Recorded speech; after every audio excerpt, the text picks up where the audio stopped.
So the Horus Heresy bug has bit me.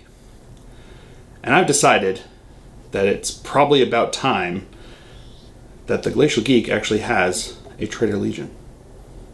Or do I? Let's find out.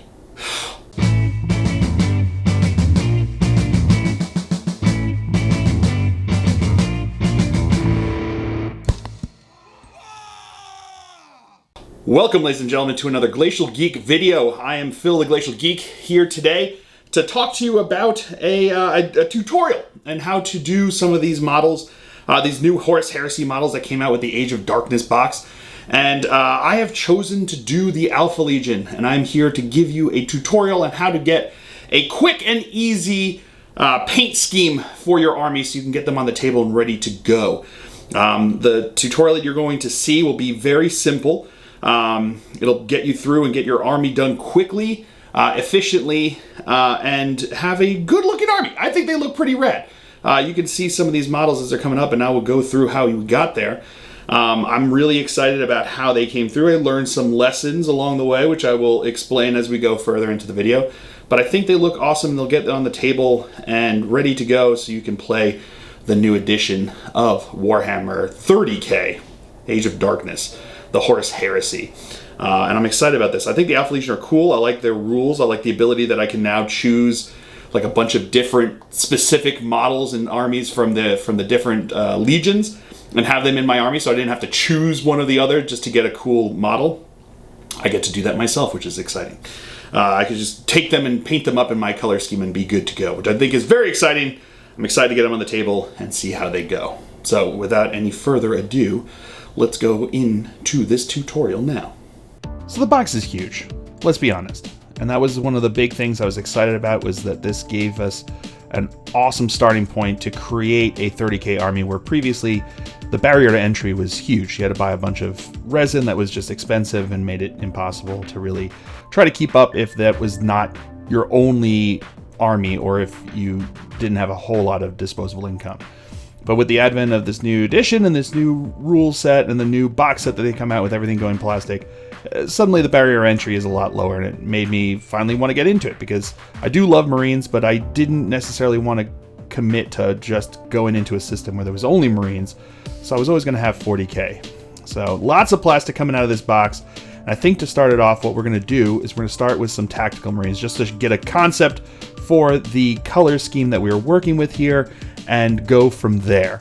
So I built up 5 guys from a tactical squad and decided to go with some of the special ones right off the bat. So we have our sergeant there with the power sword, and we've got the Nuncio Vox there, and just create a 5-man starter for a squad that we have going forward. They're beautiful, beautiful sculpts here in plastic, super easy to put together. Of course, I went with the chain blades, because if you have the option to have a tiny chainsaw on the front of your gun, why are you going to choose to go with a letter opener when you've got this option? So we built up these 5 guys. The minimum that you can have in a squad is 10, so this wouldn't be enough for even one tactical squad, but it was enough to get an idea for the concept. So we started off by getting them ready to prime, put the models onto our painting stick, and bust out our primer. So I went with the Army Painter color primer with the plate mail metal, because it's a shinier metal and allowed us to get a brighter color underneath.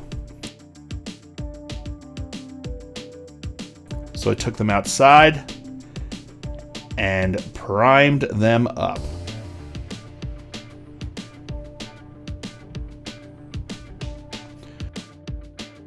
Once we've got that silver down, this will be the base layer, because a lot of what we're going to work with from here on out is going to be some speed paints and show what they look like with a metallic undercoat to give us that shiny look that you get with the Alpha Legion. So I'm going to start off with 2 speed paints at the same time. So we have Plasmatic Bolt speed paint, and we also have the Magic Blue speed paint. And I mix them together in a 5-to-1 ratio, so 5 drops of the Plasmatic Bolt to 1 drop of the Magic Blue, because Magic Blue is a very strong color, and I was getting too blue a color. I wanted more of a green color here. And putting it together made a very awesome looking kind of Alpha Legion-y look. Once I let that first coat dry, I decided to go back with a second coat because I wanted more of an opaque look. And the second coat was great because Once it was dry, I didn't have problems with reactivation with it, with the second coat. And as much as it does take down a lot of what the highlights were getting with the look that you usually get with the speed paints, because it's meant to be just like a one coat and done, it gave a nice opaque color and still had some of the look. So then we busted out the Grim Black speed paint, and we're going to be using this to paint up the guns as well as the joints between the armor there. You can go with one coat or you can go with two on this. I tried both of them, and the second coat did look good, but it wasn't necessary in my opinion. So I'm just going to show the one coat on here. It still gave a nice black under there and still made a metallic black. So it made it look like it was a metal gun, which is nice. And then just put it into the recesses back over there. So we've got behind the knees, some of the elbow crooks, and then, you know, on their underwear behind their metal plates there, you can put it in and get yourself some nice black in there without having to worry about other paints. I then went outside and suffered the heat of the sun down here in Georgia. It's like a furnace oven, so I had to wait for it to kind of go down a bit. I think I went a bit too hard and heavy-handed with the satin varnish here because it created a kind of a pattern on some of the paint. I don't think it was just because of it being speed paint. I've had it happen to me on other paints. You just need to be careful that you don't put too much in one go and you don't get too much solvent on top of the paint there that you've already laid down, because that can cause problems with it. So I think if you go with a lighter spray, you'll be better off. And I had that same problem with other regular paints as opposed to just the speed paints, and I've used that same exact varnish on speed paints and not had that problem.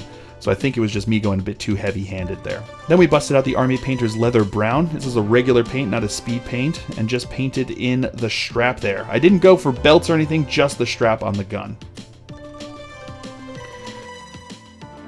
We then bust out the Plate Mail Metal.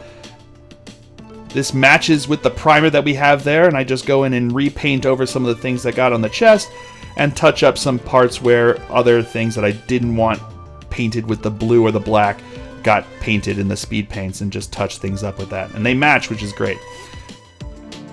We then have the spaceship exterior, which is like a light gray, almost like an Ulthwyn gray, but it almost looks white, and I use that to paint in the eye slots on the Marines here to give us a better base from which to do the next step.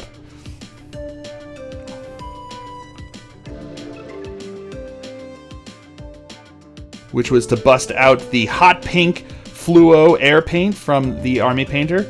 This is very fluid, which is nice, works well for getting into those eye spots there, and it's a very bright, vibrant pink magenta-y color here, which works very well with that blue-green color that we're using for the armor. I'm now going to move on to the base here. So we're going to start with this technique that I've used before and I've shown in a previous tutorial. You take the Army Painter Snow Effects and then you mix it in this case with ash gray paint, and you just put a whole bunch of it in there and mix it up, and it creates a colored texture paste that you can use to put onto your bases. Makes for a very quick thing. Much like you would have Astrogranite or some of the other ones that you would have the textured paints that you could get from GW or where else. So you get the nice gray paint, almost like a washed out concrete, and then you just smear it onto the base of the model. I like to have the model on the base before I do this because it kind of puts them into place there. You just gotta be careful to not get too much onto the legs. Some is fine, but not too much. We then busted out the dark tone wash and just washed over the whole base here just to give it some more dimension. I liked having the dark color because it still made it look gray as opposed to going with a brown, which would have changed the color. You can go with brown if that's what you're looking for. Then we bust out the ash gray once again to do a dry brush onto the base. So I get off the excess onto a piece of cardboard as opposed to a piece of paper towel, because a piece of paper towel really takes up a lot more off of your brush there. This gives a nice amount to have on the brush when you're going for the dry brush there on the base. And there we go. That could be done, but I'm going to take it another step with this. Shadow's Edge Minis have come out with a Kickstarter for some pigment powders and some basing materials, and I'm giving them a shot here. They were kind enough to send them over to me, and this is just like any other pigment. You just kind of place it on however much you want in different areas. Make sure you do get this onto the legs of the model because this will help it mesh in with the base that you have there. Tap off any of the excess. This was the rich sand color that I put down on there. I also sent over some other ones. This one is the clay color that I have there, putting down, and the same thing, just work it into the base. It gives a little bit of more dimension, different colors there. And then we just use some fixer to fix it upon the base here. This is not necessary if you're just going to have the model on your shelf, but if you're going to be using it in a game on the table there, you're going to want to have it fixed to the base. And as you can see here throughout the whole squad, I used varying amounts of the pigment to get different effects. They all work together, which is nice, but you have different looks that you might want to do. So some with more, some with less, some with a mix of the two pigment powders there. All of it is just going to be whatever comes to what your taste is, which is great with these pigments. And it really ups the game on the level of the base there and really meshes in the model down into the base itself and puts it in place, which is, in my opinion, exactly what you want there. And there we have it. We've got the finished model with a cool looking color of the armor, which happened really quick, and the cool bases that we have here with the pigment powders and also the personally created texture paste there. I really like how everything meshes. I really like the Shadow Edge Minis basing powders that we have here. There will be a link in the description to where you can find them.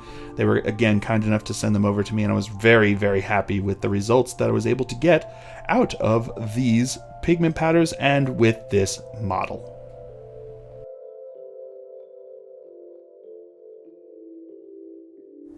And as you can see, they look rad, and I'm super excited how they came out. Like I said, you can not do the pigments on the base, but I think they really bring it together and bring the model as a cohesive whole as they are there, and really works well. So make sure you go check out Shadow's Edge Miniatures with their Kickstarter that they've got going on, and do some pledges. I think they've already reached some of their pledges. They're going into stretch goals now.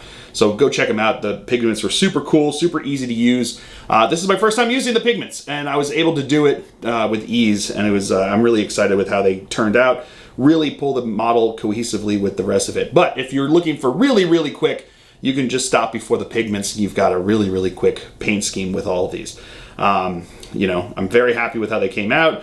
Next time I just got to be a little bit less liberal with the with the varnish there, so that I don't end up messing things up with the solvent there, or just use an airbrush, which you can use easy enough as well to keep without having to use the solvents there. I've had that problem with it too before. I have a tendency to be a little heavy-handed with my varnishes. I've done it before on Dark Angel stuff with regular paints as well. So I don't think it was just the speed paints, but either which way, I think because I've used the speed paints with that same varnish, and I think if I just do a gentler touch to it, it'll be better. So, but yeah, check it out.